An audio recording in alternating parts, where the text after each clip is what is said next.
Students, this book, The Constitution, was written by Warren Coleman. And the next section I wanted to share with you is what the Constitution actually said. A small group was elected to write the new set of rules. It was to be called the Constitution of the United States. James Madison and Alexander Hamilton were elected to the group. Their plan for a stronger central government had won. Gouverneur Morris of New York drafted the Constitution by hand. Its opening statement explains why the new rules were written. It's called the Preamble. We, the people of the United States, in order to form a more perfect union, establish justice, ensure domestic tranquility, provide for the common defense, promote the general welfare, and secure the blessings of liberty to ourselves and our posterity, do ordain and establish this Constitution for the United States of America. The Constitution says that the central government should have 3 branches. Each branch has its own job. No other branch can do that job. One branch, the legislative, makes the laws. Another branch, the executive, makes certain laws. The third branch, the judicial, tells what the law means. The Constitution gives the rules for each branch. The lawmaking branch must have 2 parts. One part is the Senate. 2 lawmakers from each state serve in the Senate. The other part is the House of Representatives. Every state has at least 1 representative. Big states have more. Together, the House and the Senate are called Congress. Congress is divided into 2 parts to settle the argument between the states. The small states wanted each state to have the same number of votes in Congress. That would keep the big states from becoming too powerful. The big states said that was unfair. They said states would need to have more votes.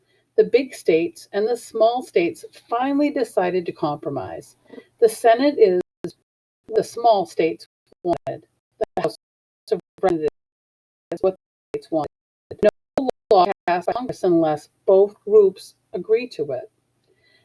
The next part of the Constitution gives rules for the executive branch. The Constitution says that the president must be the leader of the executive branch. It says there must be a vice president.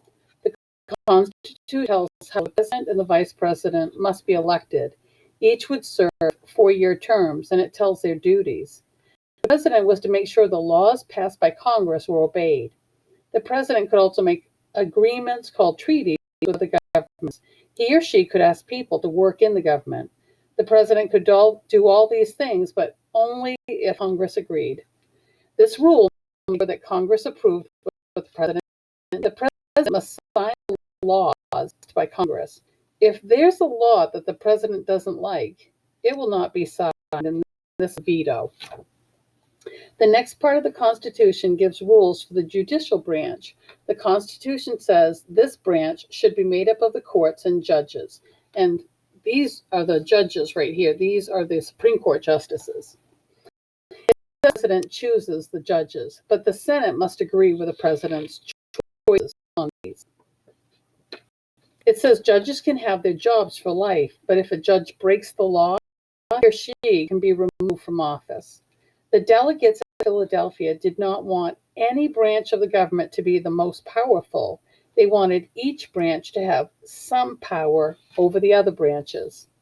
The rest of the Constitution allows states to make their own laws, but it says in the Constitution are the most important laws.